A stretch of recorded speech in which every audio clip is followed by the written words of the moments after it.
En 3 jours, Ouagadougou passe de la routine à l'état d'alerte, et les gestes comptent plus que les discours. Autour de la capitale, 23 unités se repositionnent, les barrages se multiplient, les réunions s'annulent, et des messages chiffrés circulent comme si un protocole avait déjà été répété. Que révèle ce théâtre rapide sur les pressions extérieures? Et pourquoi Ibrahim Traoré devient-il le repère dès que la souveraineté vacille et que l'avenir du Sahel se resserre? Si la crise a une façade, son moteur reste invisible, et chaque silence ajoute une couche de sens. La promesse de cette analyse est de méthodique. Lire le pouvoir à travers ses mouvements plutôt qu'à travers ses déclarations. L'intérêt pour le lecteur tient en une formule concise: comprendre les signaux avant qu'ils ne deviennent des faits accomplis. Dans un contexte où l'accélération brouille et les repères, l'enjeu n'est pas de choisir un camp, mais d'ordonner les indices, de hiérarchiser les pressions et de distinguer l'improvisation d'un scénario préparé. Cette grille de lecture s'appuie sur 3 axes simples. D'abord, replacer chaque événement dans une chronologie serrée, pour voir ce qui précède et ce qui suit. Ensuite, comparer les gestes et observer à des séquences similaires déjà vues dans le Sahel, afin d'identifier les répétitions significatives. Enfin, mesurer les effets concrets sur l'État, l'économie et la perception publique, sans extrapoler au-delà des données disponibles. Une question discrète ouvre sur la suite. Si tout semble soudain, qu'est-ce qui a été discret mais décisif? C'est à cette question que la suite répond, en partant des faits et en remontant vers leur mécanisme. En moins de 72 heures, just 12 heures, 23 redéploiements sécuritaires encerclent Ouagadougou, un niveau d'activation inhabituel. Ce chiffre, pris isolément, n'explique rien.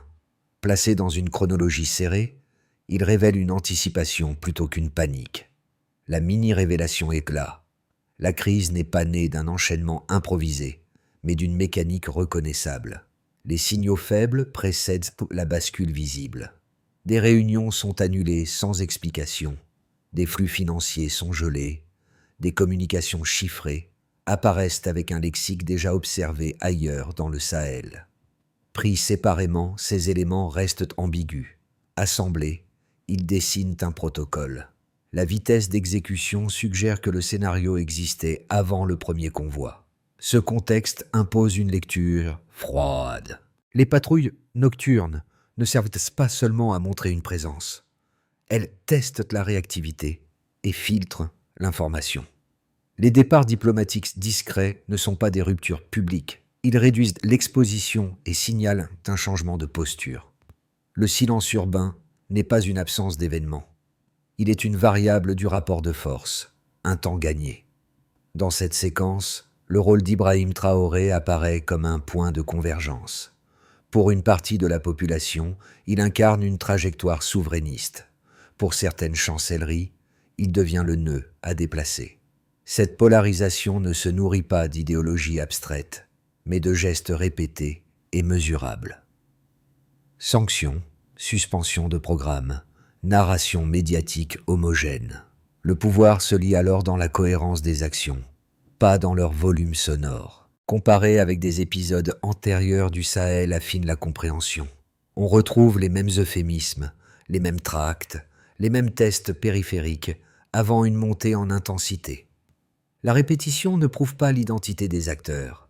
Elle établit une grammaire opératoire. Ainsi, la question posée au départ trouve un premier élément de réponse. Si la tension semble soudaine, son architecture ne l'est pas. Le décor s'installe vite. Les fondations, elles, sont anciennes. Pour comprendre comment l'État réagit concrètement, il faut quitter l'abstraction et suivre des trajectoires humaines précises. 2 figures, à des niveaux différents, rendent lisible la réponse initiale. Elles ne parlent pas en slogan. Elles agissent dans des délais contraints, avec des marges étroites. D'un côté, l'appareil administratif se resserre. Des décisions apparemment techniques modifient la chaîne de confiance interne. Réaffectation de postes sensibles, filtrage des flux d'informations, suspension de certaines routines. Ces gestes discrets par nature, réduisent les zones grises où l'incertitude prospère. Leur efficacité ne tient pas à leur visibilité, mais à leur synchronisation. En quelques heures, l'institution passe d'une posture d'attente à une posture de contrôle. De l'autre, le terrain impose un rythme plus physique. Les patrouilles nocturnes quadrillent les axes stratégiques, non pour démontrer une force spectaculaire, mais pour stabiliser l'environnement immédiat. Chaque contrôle limite la propagation de la rumeur. Chaque présence visible ralentit l'escalade. L'impact est immédiat sur les quartiers sensibles. Moins de circulation, plus de prévisibilité, une tension contenue. Ces deux lignes d'action se rejoignent au sommet. Autour d'Ibrahim Traoré, la coordination vise un objectif simple: gagner du temps sans céder l'initiative. La mesure du leadership se déplace alors. Elle ne se lie pas dans l'intensité des discours, mais dans la capacité à aligner décisions administratives et actions en axe opérationnel. En quelques mots, l'idée centrale est la suivante.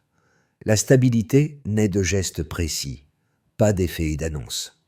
Avant la bascule, le pays évoluait dans une routine fragile, mais identifiable. Les patrouilles existaient, espacées et prévisibles. Les communications institutionnelles suivaient un rythme régulier.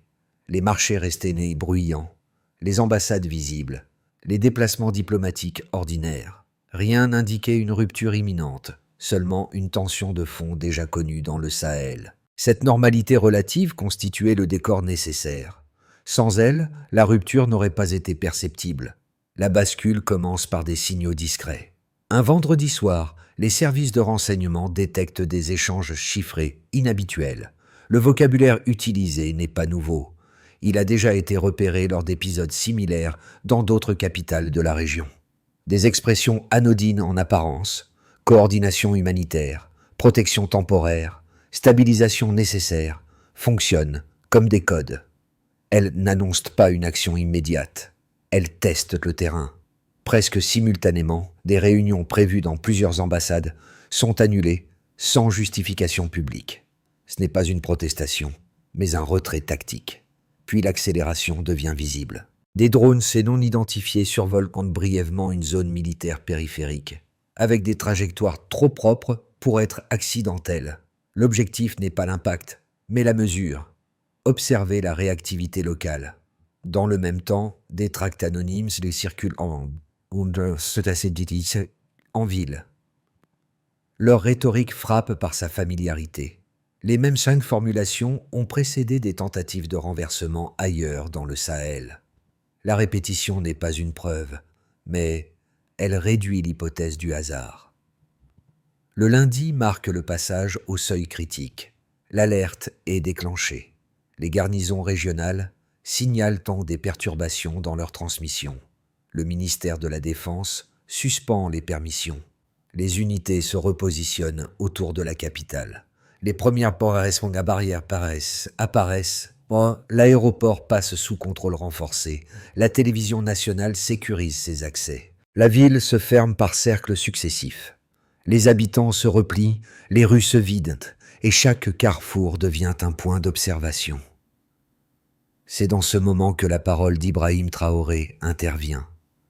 Elle ne cherche pas l'emphase. Elle tranche par son calme. En affirmant que le pays n'appartient à aucune puissance étrangère, il ne décrit pas une situation idéale. Il fixe un cadre d'interprétation. Cette intervention ne stoppe pas les opérations, mais elle réorganise leur sens. Les gestes sécuritaires cessent d'être perçus comme une réaction désordonnée. Ils deviennent une défense de principe. Après la phase aiguë, la séquence ne s'achève pas. Elle se transforme. Le mardi, des cyberattaques visent dans des sites gouvernementaux et des organes de presse. Les connexions tombent par vagues. En parallèle, des campagnes de désinformation se propagent, annonçant des défections fictives et des chutes imminentes. Le champ de bataille se déplace vers l'espace informationnel. Le mercredi, plusieurs arrestations sont annoncées pour contacts suspects à l'étranger. Le communiqué est bref, presque administratif. Les rues se remplissent à nouveau, prudemment. Ce n'est pas un retour à la normale, mais un relâchement contrôlé. Le pire semble évité, sans que la menace disparaisse. Ainsi se dessine la ligne complète, une normalité fragile, une bascule rapide, puis une stabilisation sous vigilance. La séquence montre que la crise n'est pas un instant, mais un processus. Et ce processus, désormais, structure la suite. Avant la crise, les dispositifs sécuritaires autour de Ouagadougou mobilisaient une fraction limitée des capacités nationales. Après la bascule, 23 unités sont redéployées en moins de 72 heures. Or, soit environ 18% de la capacité opérationnelle. Ce passage d'une posture routinière à une activation élevée marque un changement d'échelle. Il ne s'agit pas d'une réaction improvisée, mais d'une anticipation visant à occuper l'espace avant que la menace ne se matérialise pleinement. La rapidité du mouvement indique une chaîne de décisions courte et une lecture partagée du risque. Ce premier repère aide à comprendre le suivant, celui de l'impact économique immédiat. Avant l'alerte, les échanges avec les partenaires occidentaux suivaient une tendance stable. Après, ils chutent de 2% sur une période très brève. Pris isolément, ce recul pourrait signaler une panique. Observé dans le temps court, il correspond plutôt à un ajustement. Les circuits d'importation se réorientent vers des partenaires régionaux. Les marchés locaux absorbent une partie du choc et les institutions financières nationales adoptent une prudence accrue. L'économie ralentit, mais ne s'effondre pas. Le delta révèle une recomposition, pas une rupture totale.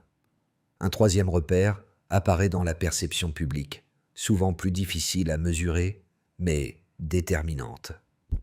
Avant la séquence, l'opinion restait fragmentée sur l'origine des pressions.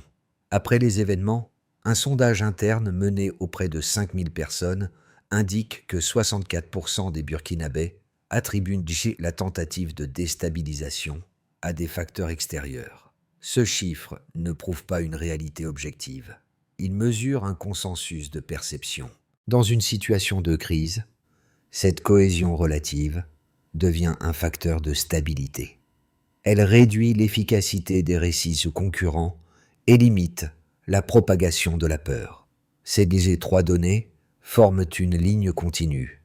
Le redéploiement sécuritaire montre la capacité d'anticipation de l'État. La contraction des échanges révèle la plasticité économique face à la pression. La perception majoritaire traduit une lecture collective des événements. Ensemble, elles dessinent la topographie réelle de la crise, loin des discours et des slogans. Elles indiquent que la tentative de déstabilisation n'a pas seulement échoué, elle a provoqué un apprentissage accéléré. Dans cette lecture chiffrée, le rôle d'Ibrahim Traoré reste central sans être exclusif. La décision d'activer rapidement les unités déplace l'interprétation. Le pouvoir n'a pas attendu d'être acculé, il a choisi de préempter. Mais la suite dépend d'un écosystème plus large. Les forces de sécurité exécutent, les acteurs économiques s'adaptent, la population interprète. La donnée permet de relier ces niveaux sans les confondre. Enfin, le delta le plus révélateur est peut-être invisible. Avant, la vigilance était perçue comme une contrainte ponctuelle. Après, elle devient une méthode. Les chiffres n'annoncent pas une victoire définitive. Ils signalent un réajustement des réflexes nationaux. Comprendre ce basculement aide à répondre à la question ouverte plus tôt. Si la pression persiste, sur quoi repose la résilience? La réponse commence ici, dans la capacité à mesurer, comparer et corriger. Selon une première interprétation, souvent portée par des observateurs occidentaux, la trajectoire actuelle fragiliserait l'équilibre régional. L'argumentation est cohérente. Elle souligne une rupture rapide avec des partenaires traditionnels, un recentrage stratégique perçu comme abrupt et une rhétorique souverainiste jugée inflammatoire dans un espace déjà instable. Selon cette lecture, l'érosion des cadres multilatéraux augmente le risque de vacances sécuritaires, susceptibles d'attirer des acteurs aux intentions ambiguës. La prudence, ici, repose sur l'expérience passée. Des transitions accélérées ont parfois produit des effets non maîtrisés dans le Sahel. Selon une seconde interprétation, largement relayée sur le continent africain, c'est l'inverse qui serait vrai. Elle avance que la stratégie actuelle corrige des dépendances anciennes, plutôt qu'elle ne crée un désordre nouveau. Ses défenseurs mettent en avant des ajustements mesurables. Diversification des partenariats, réduction graduelle de certaines dépendances financières et recentrage des priorités sécuritaires. Dans cette perspective, le risque n'est pas la rupture, mais l'immobilisme. Continuer comme avant aurait prolongé des vulnérabilités structurelles sans améliorer la sécurité ni la souveraineté. Ces deux positions méritent d'être prises au sérieux, car elles s'appuient sur des logiques internes solides. Le test décisif se situe donc ailleurs, dans la confrontation avec les données observables. Or, les indicateurs disponibles ne décrivent ni un effondrement, ni une escalade incontrôlée. Les attaques contre des infrastructures stratégiques diminuent sur la période récente. Les circuits financiers suspects se tarissent après l'échec de la manœuvre initiale. Et l'appareil étatique continue de fonctionner sans paralysie majeure. Ces éléments ne constituent pas un succès total. Ils invalident cependant l'hypothèse d'un chaos imminent. La synthèse devient alors plus nuancée. Le pays assume un risque calculé, tout en développant des mécanismes de correction. Il ne s'agit pas d'une stabilité confortable, mais d'une stabilité travaillée, ajustée en continu. La thèse de la fragilisation ignore cette capacité d'adaptation. La thèse de la correction sous-estime les coûts et les tensions persistantes. L'enjeu réel n'est donc pas de trancher idéologiquement, mais de comprendre pourquoi un choix risqué peut produire un apprentissage collectif. Cette compréhension prépare la transition suivante. Lorsque la menace change de forme, comment la réponse évolue-t-elle ? La tentative visible a échoué, mais elle ouvre une phase plus discrète et plus longue. À ce stade, la pression ne cherche plus la rupture spectaculaire, elle vise l'usure. Les signaux se déplacent vers des terrains moins bruyants. Rumeurs persistantes, messages anonymes, ciblés, récits concurrents diffusés avec constance. L'objectif n'est plus de renverser rapidement, mais de fatiguer la vigilance collective. Cette bascule impose une adaptation. Les réponses purement sécuritaires perdent en efficacité si elles ne sont pas accompagnées d'une gestion informationnelle précise. Les contrôles se resserrent sur les transmissions. Les circuits décisionnels se cloisonnent davantage et les apparitions publiques deviennent plus brèves, presque techniques. Il s'agit de normaliser l'alerte pour éviter la panique, sans banaliser la menace. Dans ce contexte, Ibrahim Traoré ajuste sa posture. Il ne multiplie pas les déclarations, il cadre des règles. La vigilance a été présentée comme une discipline quotidienne, non comme un état d'exception. Ce déplacement narratif est décisif. Il transforme la peur en protocole et l'attente en méthode. La crise cesse d'être un épisode, elle devient un environnement. La révélation centrale est donc claire. Ce qui se joue désormais n'est pas un affrontement frontal, mais une compétition de cohérence dans la durée. Celui qui maintient l'attention sans l'épuiser prend l'avantage. Et cette logique prépare la question suivante. Quelles conséquences concrètes cette phase diffuse produit-elle, secteur par secteur ? Pour mesurer l'effet réel de la phase diffuse, il faut quitter le récit général et observer ses conséquences par couche. 4 niveaux se distinguent, chacun révélant un ajustement spécifique plutôt qu'une rupture nette. Du côté de l'État, la première transformation touche l'appareil public. Les procédures se resserrent, les chaînes de commandement se raccourcissent et les circuits d'information deviennent plus étanches. Cette centralisation vise à réduire les fuites et à empêcher la reconstitution de réseaux parallèles. Sous l'impulsion d'Ibrahim Traoré, la priorité accordée à la sécurité augmente, au détriment temporaire d'autres politiques. Le gain est une capacité de réaction plus rapide. Le coût est une pression accrue sur des administrations déjà sollicitées. L'État avance ainsi sur une ligne étroite entre efficacité et surcharge. Du côté des entreprises, le secteur privé encaisse un choc asymétrique.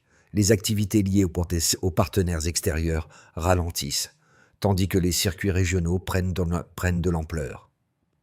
Dans l'industrie extractive, certaines concessions sont suspendues, ouvrant la voie à des réajustements de gouvernance. Les exportations baissent, mais la production locale se maintient grâce à de nouveaux acteurs africains. Pour les entrepreneurs, l'incertitude devient un moteur paradoxal. Elle impose des arbitrages rapides, stimule la diversification et réduit la dépendance à des chaînes longues et fragiles. Du côté de la population, au niveau des ménages, l'impact est immédiat mais nuancé. L'inflation alimentaire progresse et met sous tension les foyers les plus vulnérables. En réponse, des mécanismes communautaires se renforcent. Entraide, stockage partagé, priorisation des dépenses essentielles. La vigilance n'est pas seulement institutionnelle, elle devient domestique. Les familles ajustent leurs routines, protègent les scolarités et maintiennent les activités de base. Le discours officiel ne supprime pas les difficultés, mais il fournit un cadre interprétatif qui limite la panique. Du côté du niveau régional, à l'échelle du Sahel, les alliances se recomposent. La coordination sécuritaire entre pays voisins s'intensifie, réduisant certaines incursions transfrontalières. Cette dynamique complique les schémas d'influence traditionnels et atténue l'isolement du Burkina Faso. La région ne se stabilise pas d'un coup, elle s'organise autrement. Pris ensemble, ces effets dessinent une trajectoire hybride.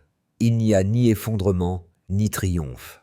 Il y a une mutation accélérée, où chaque acteur ajuste ses réflexes face à une pression qui persiste sans éclat.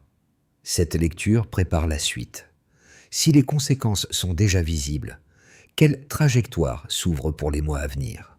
Les 12 prochains mois s'ouvrent sur une zone d'incertitude dense, où les trajectoires possibles dépendent moins d'un événement unique que de la cohérence des réponses. 3 scénarios permettent de cartographier ces issues sans les transformer en prédictions. Dans un scénario de base, la consolidation se fait sous pression. Dans cette hypothèse, l'État maintient une stabilité relative. Les dispositifs sécuritaires restent actifs sur les axes sensibles, tandis que l'économie poursuit sa réorientation régionale. Les tensions diplomatiques persistent, mais s'installent dans une routine gérable. Les partenaires extérieurs ajustent leurs attentes face à une nouvelle normalité. Un Burkina Faso plus prudent, plus opaque, mais fonctionnel. Le risque demeure, contenu par des mécanismes de correction réguliers. La trajectoire progresse lentement, avec une résilience institutionnelle mesurée et des coûts sociaux maîtrisés. Dans un scénario plus optimiste, l'affirmation souveraine se fait de manière graduelle. Ce scénario suppose que les réformes produisent des effets cumulatifs. Les partenariats panafricains se renforcent, les circuits logistiques régionaux gagnent en fiabilité et la diversification économique réduit progressivement certaines dépendances.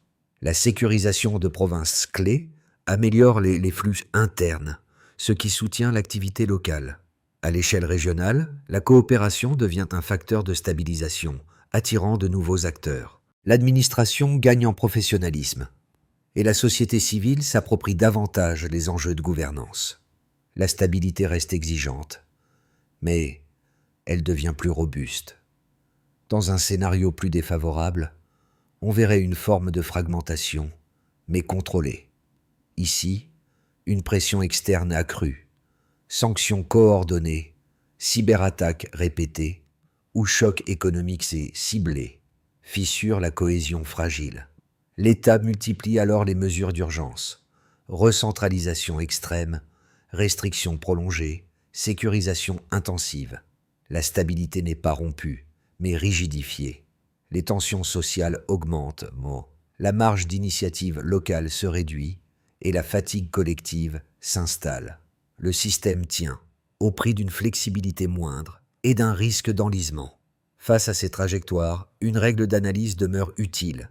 Penser en termes de cohérence plutôt que de fatalité. Un système politique se juge à sa capacité à vérifier ses choix, documenter ses décisions et corriger ses erreurs sans se renier.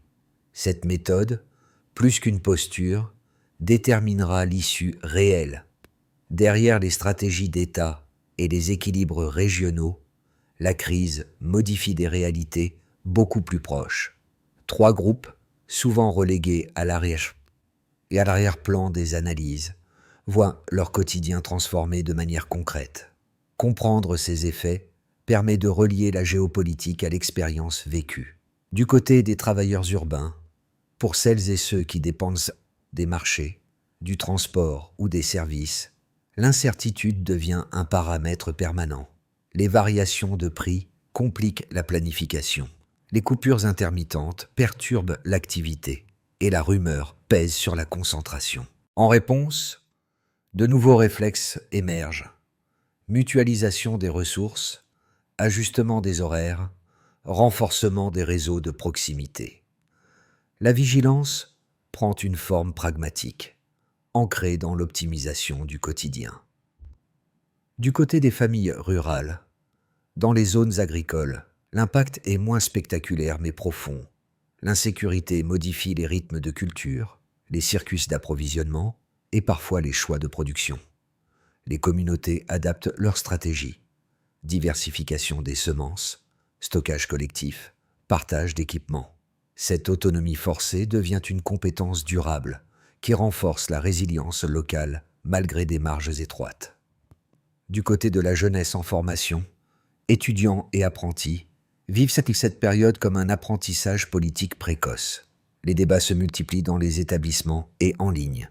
Beaucoup découvrent que la souveraineté n'est pas un concept abstrait, mais un enjeu quotidien. Cette génération développe une maturité civique accélérée, nourrie par l'observation directe des choix publics et de leurs conséquences. Ces 3 expériences convergent vers une même idée. La crise n'est pas seulement une épreuve à subir, elle devient un moment de transformation. Pour le lecteur, l'enjeu est de reconnaître ces dynamiques, d'en tirer des repères et de comprendre comment l'attention individuelle contribue à la cohérence collective. Pour sortir d'un état d'alerte prolongé sans épuiser les ressources, la réponse doit devenir une méthode explicite. Autour d'Ibrahim Traoré, plusieurs axes de travail émergent déjà, non comme des slogans, mais comme une séquence opératoire où chaque étape précise qui agit, quand et selon quels critères d'évaluation. L'objectif n'est pas la perfection immédiate, c'est la consolidation progressive. D'abord, sécuriser les périphéries. Les forces locales, appuyées par des coordinations régionales, stabilisent les zones sensibles. L'indicateur est simple, la diminution régulière des incursions et des perturbations transfrontalières. Sans ce socle, aucune réforme ne tient. Ensuite, réorienter les flux économiques. Les circuits commerciaux sont renforcés vers des partenaires régionaux afin de réduire l'exposition aux chocs externes. La mesure de suivi porte sur la part des importations non traditionnelles dans le volume total. Le but est d'amortir les pressions sans bloquer l'activité, puis produire localement. Le développement de filières nationales, notamment minières et agricoles, vise une autosuffisance graduelle. L'indicateur clé est l'augmentation mesurée de la production locale dans des secteurs pilotes. Cette étape ancre la souveraineté dans des capacités concrètes. Parallèlement, discipliner l'information. L'administration clarifie ses messages. La presse renforce la vérification et la contextualisation. Le critère devient la stabilité informationnelle. Moins de rumeurs, plus de cohérence publique, sans opacité excessive. Enfin, institutionnaliser la vigilance. L'expérience accumulée est documentée, transmise et intégrée à des mécanismes civiques. Sous l'impulsion d'Ibrahim Traoré, la vigilance cesse d'être exceptionnelle pour devenir durable. Cette feuille de route ne promet pas l'absence de risques, elle propose une manière de les gérer dans le temps. La question reste ouverte. Cette méthode peut-elle tenir face à une pression prolongée sans se rigidifier? Dans les rues, où les patrouilles nocturnes ont un temps remplacé le bruit ordinaire, le calme revient par fragments. Ce ne sont pas des célébrations, mais des gestes simples qui réapparaissent. Des commerces qui rouvrent prudemment, des trajets repris à heure fixe, des échanges plus attentifs. Ces détails rappellent le motif initial de la séquence. La vigilance n'est pas un état spectaculaire, c'est une discipline quotidienne. Ibrahim Traoré n'occupe plus chaque instant de l'espace public. Son nom circule autrement, comme un repère qui renvoie moins à une figure unique qu'à un effort collectif. La réponse à la crise ne s'est pas jouée dans un moment héroïque, mais dans l'alignement patient de décisions administratives et d'actions de terrain. Cette continuité, souvent invisible, transforme le choc en apprentissage. Les trajectoires croisées observées plus tôt, celles des institutions et celles des individus, se rejoignent ici. Chacune a contribué à contenir l'incertitude sans l'abolir. La souveraineté, dans cette lecture, ne se proclame pas. Elle se pratique, jour après jour, dans des choix modestes mais persistants. La phrase qui s'impose alors est simple, presque austère. La dignité naît des gestes qui durent. C'est ce fil discret, tendu entre crise et maturation, qui donne sens à l'ensemble du récit. Cette séquence ne se referme pas sur une certitude, mais sur une responsabilité partagée. Lorsque la vigilance devient une pratique collective, chacun détient une part du maintien de la cohérence. S'informer avec méthode, vérifier avant de relayer, distinguer les faits des récits.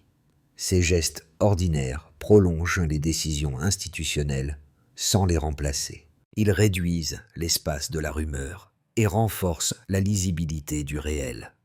Le débat public gagne alors en densité.